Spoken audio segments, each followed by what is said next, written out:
All right, a key component to any distance learning class is, of course, assignments. And so this video is going to talk about how to create an assignment, what are the various options of an assignment, and then how do students submit those assignments. We're going to leave grading for a later video. For the most part right now, we're just going to focus on how to create the assignment and what are your options. So I'm in our sandbox class. You can see here I'm logged in as a teacher, and let's turn editing on.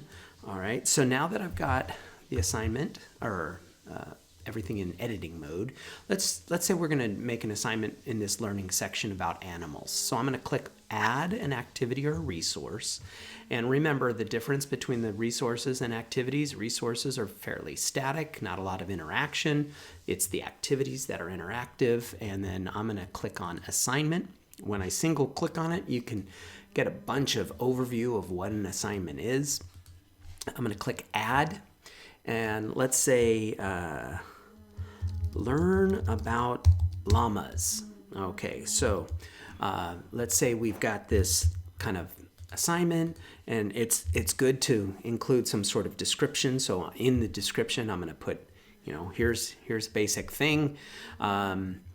Here's the directions. Now, we want to spruce it up a little bit for our learning environment. So my cursor's way up, I don't know, it doesn't matter where I put the cursor. Let's put the cursor right there after the word Los Angeles. And I'll drag in a llama. And let's fix that llama up. Let's make it accessible to all of our students. And let's make it a little smaller.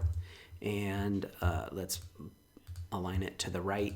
So now there it is, nice and pretty.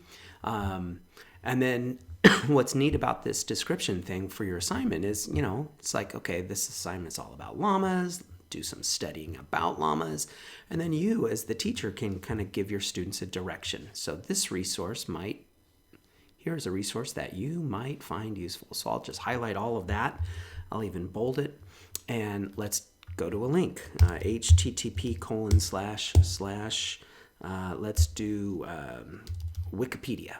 So wikipedia.org, and then I'll make that open in a new window, and then I can see that it is now a live link. All right, so there you go. Now here's some options.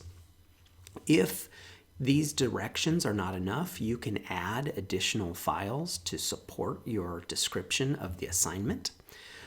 Really important thing for assignments is to enable your start dates and your due dates, including a reminder to you to start grading right here.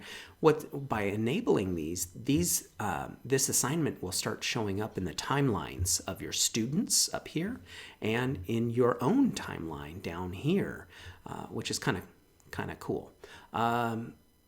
And then, I don't know what this always show description. So anytime you don't know what something means, you just click on that question mark, and it automatically tells you what that feature does. Now, this is talking about students who, if turned off, the assignment description above will only become visible to students at the allow submissions from date. All right, so the idea is I want to leave this checked off so that students always have access to the description of the assignment. Now right here is what are the ways that students are going to submit the assignment. We have two choices. We can have students enter the information directly into Moodle. That's what this feature is. And then here is we can have students submit a file, and that file can literally be anything, a Microsoft Word document, a PDF, a video, whatever. I'm going to have them both turned on to give our students choice about what how they're going to turn in their assignment. For me as the teacher, it doesn't make it any more difficult to provide choice, so it's really nice. Because I'm going to ask the students or allow the students to submit something, I'm going to right here choose a maximum of how many files. And I'm going to say I just want a maximum of one uploaded file right here. Because I'm allowing students to enter their information directly online, I can enable a word limit and say, a maximum of 500 words. I don't want a huge novel. I just want a short essay, let's say. But I'm going to turn that off for right now because I don't need it. All right. Now, here in the feedback, at some point, I'm going to start grading things, and that's going to be a different video. But I'm going to always check this offline grading worksheet because later I'm going to show you how to grade these assignments, and it's so stinking fast and fun. You'll love it. I almost always leave this as no. And then submission settings, I could require the students to click a submit button. These are all things that I might choose, and really I encourage you to play with these to see which settings you like and which settings you seem to never change because you never missed it, right? Notifications is kind of cool. Notify graders about submissions. So I almost always leave this as no. What this means is as the students start submitting their assignments, do I want to be notified? No. If I have 30 kids or 200 kids, I do not want to receive 200 emails saying that each kid has submitted their assignment. However, I do want to turn this on, notify graders about late submissions. So what this means is after the due date, if I've allowed late submissions, which I always do, I want to be emailed when a student submits something late because that's my reminder to go and grade that assignment. Prior to the due date, I don't need to be reminded because I know I assigned it. I've got 200 kids turning something in. I don't need to be reminded. But after the due date, I do need to be notified when a student turns in something a day or two late. I don't want to have to always keep checking. So I always turn that to a yes. And then we have a variety of grading things that we could do. I almost always change this to a smaller number, like 10. And then we're going to do, activity completion is another one that I often always do, which is I don't want students to manually mark it as completed. I want to have that be controlled by me.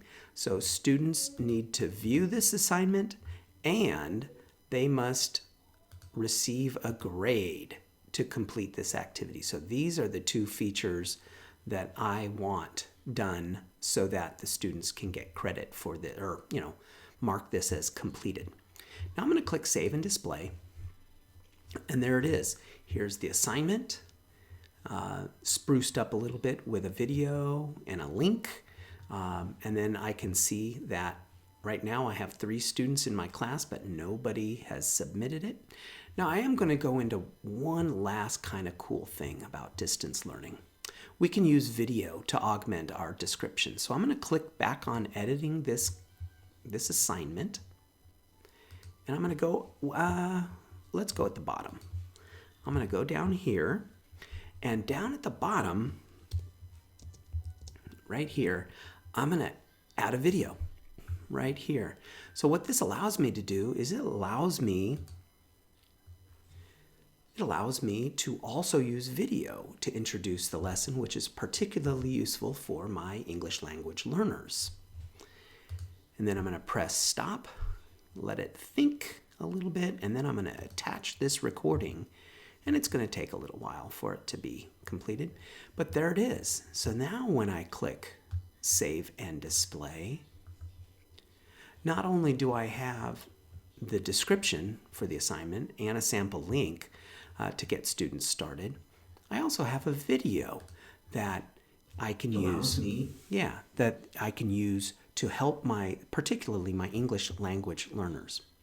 So that is all about how to create an assignment and some various choices for how students might submit their assignment. Now, I'm logged in as a student here, and just really briefly, we'll go to that demo course, and I'll go to learning all about animals.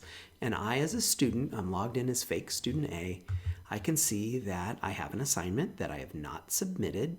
I can click on that assignment. I can learn about that assignment as a student. And then down here is where I have my options. Now I can see that I haven't submitted anything. It hasn't been graded. So I, as the teacher, I as the student, always know what's going on with the the status of this assignment because it's always going to tell me right here. Now, if I want, I can click Add a Submission, and then I have a choice. I can either enter in the information right here online, or I can submit a single file. See, maximum attachments is 1 because those are the settings that I had previously done as a teacher. What's kind of neat about this online text is the student can submit something here, but then if the student wants, the student can use a video and submit a video to help augment the explanation for this assignment. So really kind of a powerful thing for your distance learning is using an assignment.